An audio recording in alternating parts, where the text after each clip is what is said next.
أعوذ بالله من الشيطان الرجيم.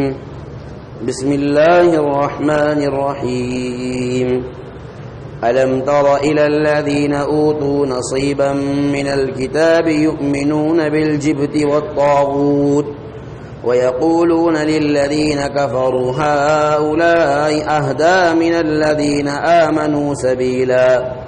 أولئك الذين لعنهم الله ومن يلعن الله فلن تجد له نصيرا. میرے محترم بھائیوں اور بزرگوں، سورۃ النساء کی ایک آیت ہے. اللہ رب ذوالجلال نے اس آیت میں ایک بات تو یہ بیان فرمائی کہ اللہ نے جس کو کسی چیز کا علم عطا کیا اور اگر اس نے اس علم کے خلاف عمل کیا تو وہ اللہ کی لعنت کا مستحق ہوتا ہے. دوسری بات یہ ارشاد فرمائی کہ اللہ تبارک و تعالی نے جس پر لعنت بھیج دی دنیا کی کوئی طاقت اس کی مدد، اس کی نصرت اور اس کی حمایت نہیں کر سکتی. یہ دو باتیں بڑی قابل غور ہیں. چنانچہ فرمایا الم تر الی الذین اوتوا نصیبا من الکتاب، آپ نے ان لوگوں کو نہیں دیکھا جن کو کتاب کے علم میں سے ایک حصہ عطا کیا گیا، جن کو کتاب کا علم دیا گیا. وہ یؤمنون بالجبت والطاغوت، جبت اور طاغوت یہ کفار مکہ کے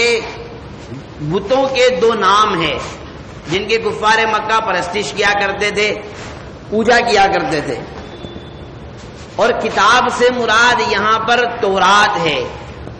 اور وہ شخص جس کا تذکرہ قرآن کریم کرنا چاہتا ہے کعب ابن اشرف یہودی ہے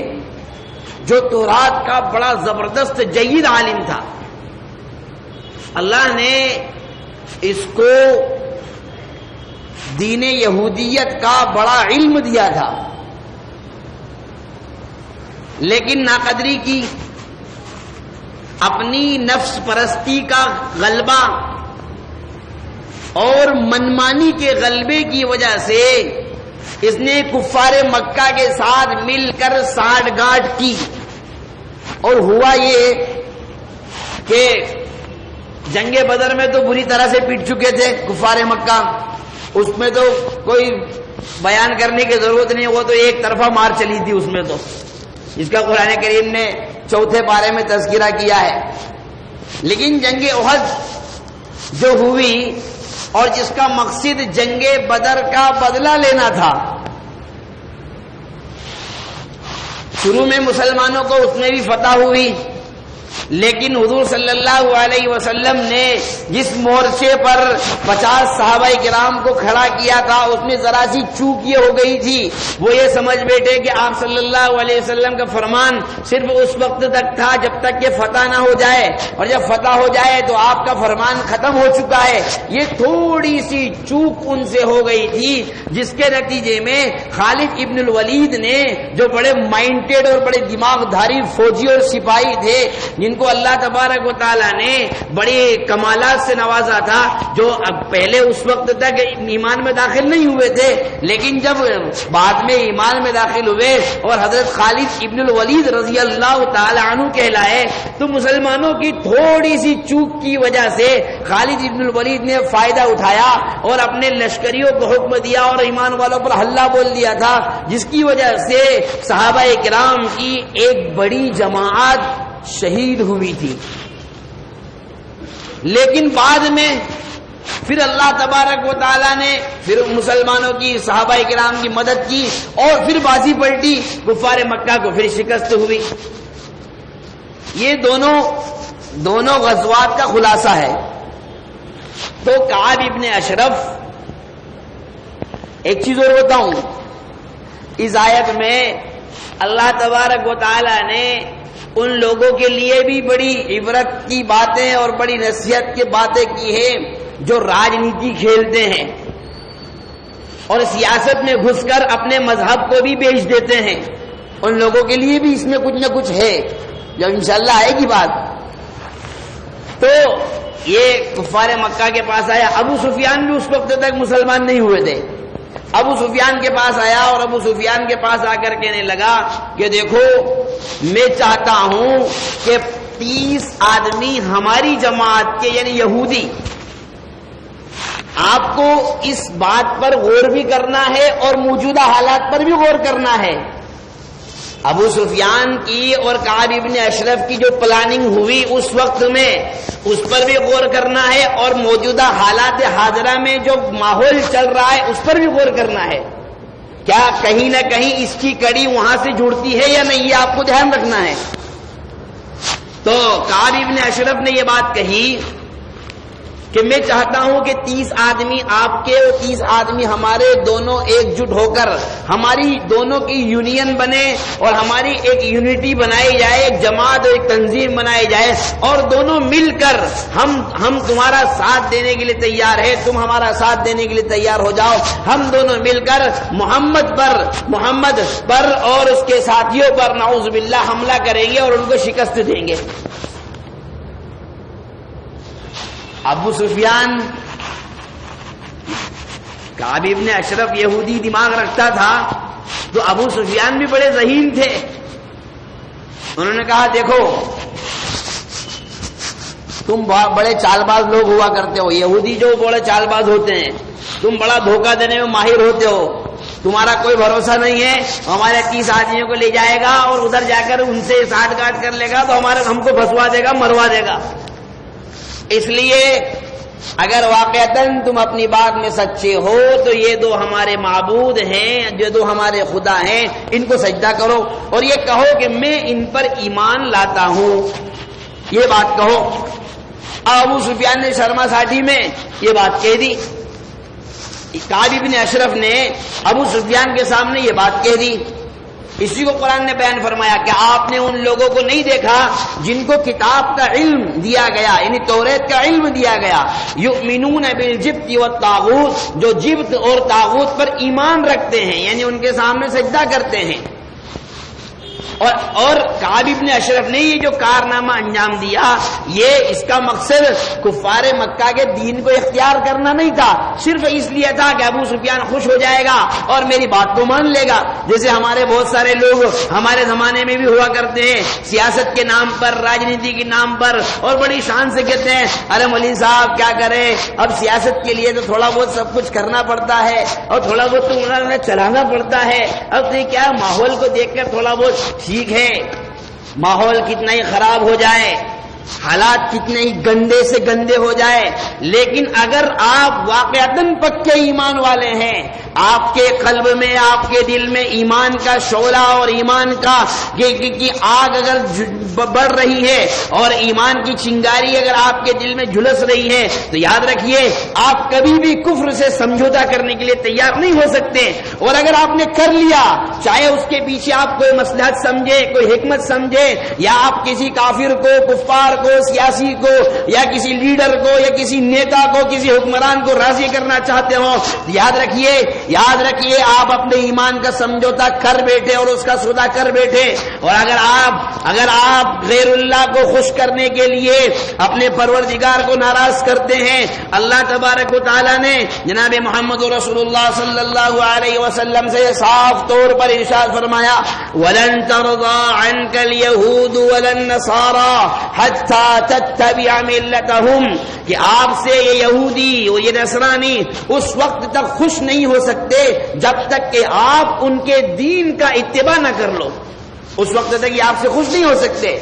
تو اگر ہماری پلاننگ یہ ہے ہماری سوچ یہ ہے کہ ہم تھوڑی سی حکمت کو دیکھتے ہوئے، تھوڑی سی مصلحت کو دیکھتے ہوئے کچھ تھوڑا بہت کفر سے بھی سمجھوتا کر لیں، تھوڑا بہت کچھ شرک سے بھی سمجھوتا کر لیں، تھوڑے بہت وہ کام بھی انجام دے لیں جو اسلام میں ناجائز ہے اور حرام ہے اور کفر کے دہانے تک لے کر جانے والے ہیں۔ تو یاد رکھیے، یا تو آپ پکے سچے مومن نہیں ہیں اور اب خطرہ ہے کہ کہیں آپ اس دہلیز سے نکل کر کفر اور شرک کی وادی تک نہ پہنچ جائیں۔ تو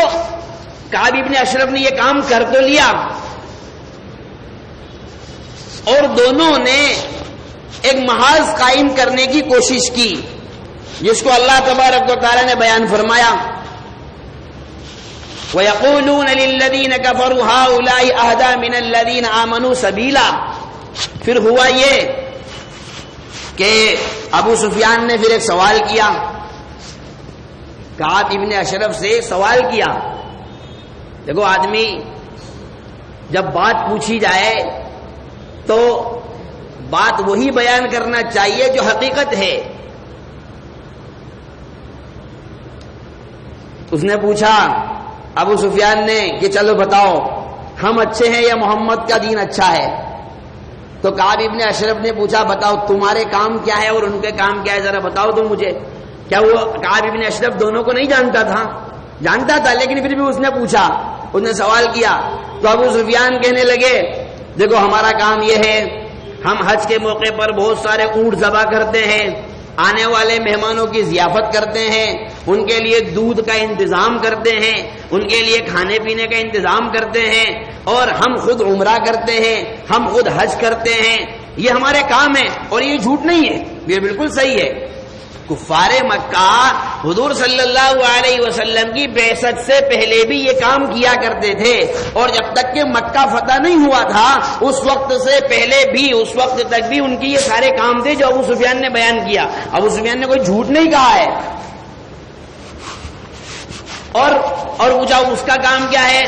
تو ابو سفیان نے کہا اس کا، اب محمد کا کام یہ ہے کہ وہ ہمارے باپ دادا کے جو دین تھا اس دین کو چھوڑ کر ایک نئے دین پر آ چکا ہے۔ وہ کہتا ہے کہ یہ سب چیزیں غلط ہیں اور جو میں مذہب بیان کر رہا ہوں وہ مذہب صحیح ہے۔ یہ بات بھی ابو سفیان نے کوئی غلط نہیں کہی۔ بھئی حضور صلی اللہ علیہ وسلم نے تو کہا تھا کہ یہ سارے کے سارے معبودان باطل ہیں اور جو مذہب میں لے کر آیا ہوں وہ سچا ہے۔ اب کعب ابن اشرف کہنے لگا دین تو واقعتاً تمہارا ہی ہے، مذہب تو واقعتاً تمہارا ہی ہے، اور جس مذہب پر تم چل رہے ہو وہی سچا مذہب ہے، اور ایمان والے تم سے الگ ہو کر وہ گئے ہیں، تم ان سے الگ نہیں ہوئے ہو۔ یعنی تم جس مذہب پر چل رہے ہو تم تو برابر کام کر رہے ہو، وہ تم سے الگ ہو کر گئے اس لیے وہ بدماش ہے۔ یہ کس نے کہا؟ کعب ابن اشرف نے۔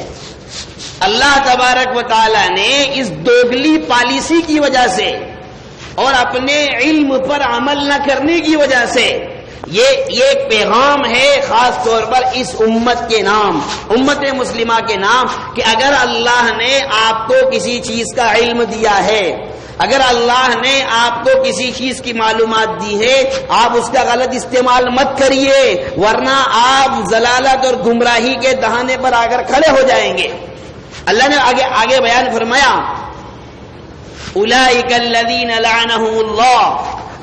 یہ ایسے لوگ ہیں جن پر اللہ کی لعنت برسی،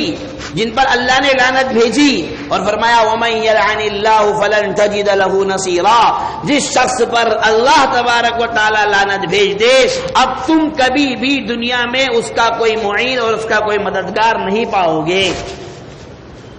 ایک سوال یہاں یہ ہے کہ علم سے مراد کیا ہے؟ کیا دینی اعمال صرف حافظوں کے لیے ہے، صرف مسجدوں کے اماموں کے لیے ہے، صرف تراویح پڑھانے والوں کے لیے ہے،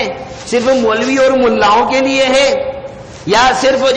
جو مکتب میں پڑھانے والے ہیں ان کے لیے ہیں، جو مدرسے میں پڑھنے والے ہیں ان کے لیے ہیں، اور ہم سب کے سب یہ کہہ کر چھوٹ جائیں گے کہ صاحب ہم تو عام آدمی ہیں، ہمیں کچھ پتہ نہیں ہے، چلیے ٹھیک ہے یہ بات مان لی جاتی ہے۔ آپ کا یہ کہنا بالکل 100% صحیح ہے کہ صاحب ہم تو عام آدمی ہیں اور ہمیں کچھ پتہ نہیں ہے. ٹھیک ہے, آپ کی بات بالکل صحیح ہے, آپ کو مسائل کا علم نہیں ہے, لیکن سوال یہ ہے کہ جو چیزیں آپ کو معلوم ہے کیا آپ واقعتاً ان پر پورے عمل کر رہے ہیں, اور جو معلوم نہیں ہے ان پر عمل نہیں کر رہے ہیں, تب تو آپ کی بات صحیح ہے. لیکن جن چیزوں کا ہمیں علم ہے, عام سے عام آدمی, مجھے بتائیے یہ اس کا علم کس کو نہیں ہے کہ جھوٹ بولنا حرام ہے, نشہ کرنا حرام ہے, چوری کرنا حرام ہے, زنا کرنا حرام ہے, غیبت کرنا حرام ہے, بہتان باندھنا حرام ہے, کسی پر الزام تراشی کرنا حرام ہے, کسی پر غلط مقدمات لگوانا حرام ہے, کسی کی مخبری کرنا حرام ہے, کسی کو تکلیف پہنچانا حرام ہے, آپس میں اختلافات ڈالنا حرام ہے, ایک دوسرے کے خلاف ایک دوسرے کو بھڑکانا حرام ہے. کس کو پتہ نہیں ہے یہ؟ کیا یہ ہم لوگ نہیں جانتے ہیں؟ اس کا ہمیں علم نہیں ہے, یا اس کے لیے بھی ہمیں مستقل کسی مدرسے میں داخل ہونا پڑے گا؟ ہم میں سے کون نہیں جانتا ہے کہ نماز چھوڑنا حرام ہے؟ ہم میں سے کون نہیں جانتا کہ بلا ضرورت اور بلا وجہ روزہ چھوڑنا حرام ہے؟ ہم میں سے کون نہیں جانتا کہ شرک کرنا اور جھوٹ بولنا حرام ہے؟ کون نہیں جانتا؟ یہ ساری باتیں وہ ہیں جن کو ہم جانتے ہیں, اور اگر ہم واقعتاً جانتے ہیں تو گویا کہ ہم ان چیزوں کے عالم ہوئے, اور اگر ان کا استعمال ہم نے صحیح نہیں کیا, اللہ تبارک و تعالی نے فرمایا وَمَن يَلْعَنِ اللَّهُ فَلَن تَجِدَ لَهُ نَصِيرًا. کہیں امت مسلمہ کی موجودہ صورتحال اس وجہ سے تو نہیں ہے کہ ہماری بدعملی کی وجہ سے اللہ تبارک و تعالی نے لعنت بھیج دی, جس کی وجہ سے کوئی ہمارا پرسان حال نہیں ہے, کوئی ہمارا معین نہیں ہے, آج ہمارا کوئی مددگار نہیں ہے. ہم کس کے سامنے اپنی مدد کے لیے جائیں گے؟ آپ وکیل کے پاس جائیں گے, جج کے پاس جائیں گے, ہائی کورٹ میں جائیں گے, سپریم کورٹ میں جائیں گے, اس سے بڑی کورٹ میں جائیں گے, کوئی آپ کی سنوائی کرنے والا نہیں ہے, کوئی آپ کی مدد کرنے والا نہیں ہے. آپ مارے جا رہے ہیں, آپ کاٹے جا رہے ہیں, آپ پر ظلم کیا جا رہا ہے, آپ کے حقوق سلب کیے جا رہے ہیں, آپ کے مذہب پر ایسی پابندیاں لگانے کے پلان اور کوششیں کی جا رہی ہے کہ جو آپ کی زندگی کا جز اور آپ کا حصہ ہے, لیکن آپ ہزاروں نہیں, لاکھوں نہیں, کروڑوں ہونے کے باوجود کچھ نہیں کر پا رہے ہیں. تو کہیں نہ کہیں یہ وَمَن يَلْعَنِ اللَّهُ فَلَن تَجِدَ لَهُ نَصِيرًا کا نتیجہ تو نہیں ہے. اور وَمَن يَلْعَنِ اللَّهُ فَلَن تَجِدَ لَهُ نَصِيرًا, یعنی اللہ کی لعنت جن بندوں پر آ جائے ان کا کوئی مددگار نہیں ہوتا ہے. یہ اسی وقت ہو سکتا ہے جبکہ قوم اور امت اپنے اس فریضے کو چھوڑ بیٹھے جس فریضے کا پابند اسے بنایا گیا تھا, اور وہ جانتی ہے کہ میرا فریضہ کیا ہے, اس کے باوجود وہ اس پر عمل نہیں کر رہی. آج صورتحال ہمارے سامنے یہ ہے کہ اللہ تبارک و تعالی نے اسباب کے درجے میں, وسائل کے درجے میں ہمیں وہ طاقتیں دی ہیں, ہمیں وہ قوتیں دی ہیں, ہم اعمال پر آ سکتے ہیں, ہم اعمال پر کھڑے ہو سکتے ہیں. میرے بھائی, ہمارا سوال یہ ہے کہ ہم ہمیشہ 12 مہینے نمازوں کی پابندی کر سکتے ہیں, کیوں نہیں کرتے؟ ہم زکوٰۃ پوری ادا کر سکتے ہیں, کیوں نہیں ادا کرتے؟ ہم اپنے آپ کو جھوٹ سے بچا سکتے ہیں, کیوں نہیں بچاتے؟ ہم اپنے آپ کو غیبت سے بچا سکتے ہیں, کیوں نہیں بچاتے؟ ہم ایک دوسرے کو محبتیں بانٹ سکتے ہیں, کیوں نہیں بانٹتے؟ ہم اپنے اختلافات کو ختم کر سکتے ہیں, کیوں نہیں کرتے؟ ہم ایک دوسرے کے ساتھ انسانیت کا معاملہ کر سکتے ہیں, کیوں نہیں کرتے؟ اگر یاد رکھیے, جب تک کہ اللہ کی طرف سے موقع دیا گیا اور اگر اس موقع کا فائدہ نہیں اٹھایا, ابھی ہمارے پاس اسباب ہے, وسائل ہیں, طاقت ہے, قوت ہے, اگر اس کی قدر نہ کی, اللہ تبارک و تعالی ہماری ناقدری کی وجہ سے ایسی صورتحال پیدا نہ کر دے کہ ہمارے اعمال کے کرنے پر پابندیاں لگا دی جائے, ہماری عبادتوں پر پابندیاں لگا دی جائے, ہماری نمازوں پر پابندی لگا دی جائے, ہماری اذانوں پر پابندی لگا دی جائے, ہمارے روزے رکھنے پر پابندی لگا دی جائے, ہماری عبادات کرنے پر پابندی لگا دی جائے, ہمارے زکوٰۃ ادا کرنے پر پابندی لگا دی جائے, اچھے اخلاق پیش کرنے پر پابندی لگا دی جائے, دعوت پیش کرنے پر پابندی لگا دی جائے, کہیں ایسی صورتحال پیدا نہ ہو جائے. اس سے پہلے ہم سب کی ذمہ داری ہے, ہم جاگیں, اپنے آپ کو بیدار کریں, غفلت سے نکالیں اور اللہ تبارک و تعالیٰ کے اس دیے ہوئے موقع کا میرے بھائی فائدہ اٹھائیں. کیونکہ قرآن کریم نے صاف طور پر یہ بات ارشاد فرمائی کہ جس قوم کو کوئی علم دیا گیا, جس قوم کو کوئی کتاب دی گئی, جس قوم کو کوئی مذہب دیا گیا، جس قوم کو کوئی دین دیا گیا، اور اس قوم نے اس مذہب کی، اس کتاب کی، اس قانون کی، اس شریعت کی دھجیاں اڑائی اور اس کے جو ہے جنازے نکالے، اللہ تبارک و تعالیٰ ایسے حالات کو پیدا کر دے گا کہ یہ مدد کو پکاریں گے، ان کی کوئی مدد نہیں کرے گا، یہ در بدر کی ٹھوکریں کھائیں گے، ذلیل ہوں گے، رسوا ہوں گے، لیکن کوئی پرسان حال نہیں ہوگا۔ ان کی آہوں کو، ان کی فغاؤں کو، ان کی آنسوؤں کو دیکھ کر کسی پر ترس نہیں آئے گا، اور ان کے چیخنے اور پکارنے کو اور ان کے چلانے کو اور ان کی بے کسی اور بے سہارگی پر کسی کو رحم نہیں آئے گا۔ اس لیے میرے بھائی، اللہ تبارک و تعالیٰ نے ابھی موقع دیا ہے، ابھی کچھ نہیں بگڑا ہے، کچھ نہیں بگڑا ہے ابھی ہمارا، ابھی ہمارے پاس سب کچھ ہے، ابھی ہمارے پاس سب سے بڑا قیمتی سرمایہ قرآن ہے، سب سے بڑا قیمتی سرمایہ دین ہے، سب سے بڑا قیمتی سرمایہ ہماری مساجد محفوظ ہیں، سب سے بڑا قیمتی سرمایہ ہمارے مدارس محفوظ ہیں، سب سے بڑا قیمتی سرمایہ حضرت محمد عربی صلی اللہ علیہ وسلم کی زندگی ہمارے سامنے محفوظ ہے۔ ہماری ذمہ داری یہ ہے ہم اپنے آپ کو صحیح راہ پر لانے کی کوشش کریں، اور یہ جتنی بھی گندگیاں ہیں جو اللہ تبارک و تعالیٰ کی لعنت کا ہم کو مستحق بناتی ہیں، اس سے اپنے آپ کو باز رکھنے کی کوشش کرے، اپنے آپ کو دور رکھنے کی کوشش کرے، تب کہیں جا کر میرے بھائی یہ اللہ تبارک و تعالیٰ عزت کی سربلندیوں سے ہم کو نوازے گا، اور اللہ تبارک و تعالیٰ ہمارے فتوحات کی سربلندیوں سے اور فتوحات کے دروازے ہمارے لیے کھولے گا۔ آج صورتحال یہ بن چکی ہیں، صورتحال یہ بن چکی ہیں، ہمارے آپسی جھگڑے اتنے زیادہ ہو چکے ہیں کہ آج ہم کسی کو حضور صلی اللہ علیہ وسلم دنیا میں تشریف لائے تو کیا فرمایا؟ قل یا ایھا الناس انی رسول اللہ الیکم جمیعا، اے نبی آپ لوگوں سے کہہ دیجئے کہ میں تم سب کے سامنے پیغمبر بنا کر بھیجا گیا ہوں۔ آپ صلی اللہ علیہ وسلم پوری انسانیت کے پیغمبر بن کر آئے ہیں، کسی ایک قوم کے، کسی ایک خطے کے، کسی ایک ذات کے، کسی ایک برادری کے لیے نہیں، بلکہ ہر قوم، ہر خطے اور ہر برادری کے لیے آپ صلی اللہ علیہ وسلم کو پیغمبر بنا کر بھیجا گیا۔ اور ہمارا جو مشن ہے، ہمارا جو کام ہے، ہماری جو دعوت ہے، صرف یہ نہیں کہ ہم اپنے محلے میں گھوم لیں، اپنے محلوں میں گشت کر لیں، اپنے لوگوں میں آ کر بات کر لیں، بلکہ ہمارا مشن اور ہماری تحریک اور ہماری دعوت ہر اس انسان تک پہنچنی چاہیے جو روئے زمین پر جیتا ہے اور سانس لیتا ہے اور اللہ تبارک و تعالیٰ کی کروڑ نعمتوں سے فائدہ اٹھاتا ہے۔ ہماری ذمہ داری ہے کہ ہم اپنے اس مشن کو جو محمد رسول اللہ صلی اللہ علیہ وسلم پوری انسانیت اور پوری کائنات کے لیے لے کر آئے، اس مشن کو اس روئے زمین کے چپے چپے تک اور اس روئے زمین کے ہر کچے اور پکے مکان تک، چاہے وہ کسی بھی قوم اور کسی بھی برادری سے تعلق رکھتا ہو، پہنچانے کی کوشش کرے۔ لیکن ہمارے اندر سے اس کی سکت اور اس کی طاقت اس لیے ختم ہو چکی ہے کہ ہمارے آپسی اختلاف اور آپسی گھریلو جھگڑے اتنے زیادہ ہو چکے ہیں کہ ہم اس کام کو آگے بڑھا ہی نہیں سکتے ہیں۔ تو میرے بھائی، سب سے پہلے ذمہ داری ہے ہم اپنے آپس کے اختلافات کو ختم کر کے آپس میں ایک دوسرے کو پیار بانٹیں، محبتیں بانٹیں، اور جو علم اللہ نے ہمیں دیا ہے، جو قانون دیا ہے، اس قانون کو صحیح طور پر اپنانے کی کوشش کرے، اس پر عمل کرنے کی کوشش کرے۔ اللہ تبارک و تعالیٰ اس عمل کی بنیاد پر وہ رحمتیں اور وہ برکتیں عطا فرمائے گا کہ پھر ہمارا یہ عمل ہم سے ہماری ذات تک محدود نہیں رہے گا، آگے بڑھے گا اور آگے بڑھے گا، اور پھر لوگ ایمان سے اور اسلام سے متاثر ہو کر اس حقانیت کو قبول کیے بغیر نہیں رہیں گے۔ لیکن شرط ہے کہ ہم اپنے آپ کو پہلے مذہب اسلام پر صحیح طور پر قائم رکھنے کی، اور جو علم اللہ نے ہمیں عطا فرمایا ہے اس کو صحیح طور پر کام کرنے کی اور صحیح طور پر عمل کرنے کی کوشش کریں۔ دعا فرمائیں اللہ تبارک و تعالی ہم سب کو کہنے سننے سے زیادہ عمل کی توفیق عطا فرمائے۔ وما توفیقی الا باللہ۔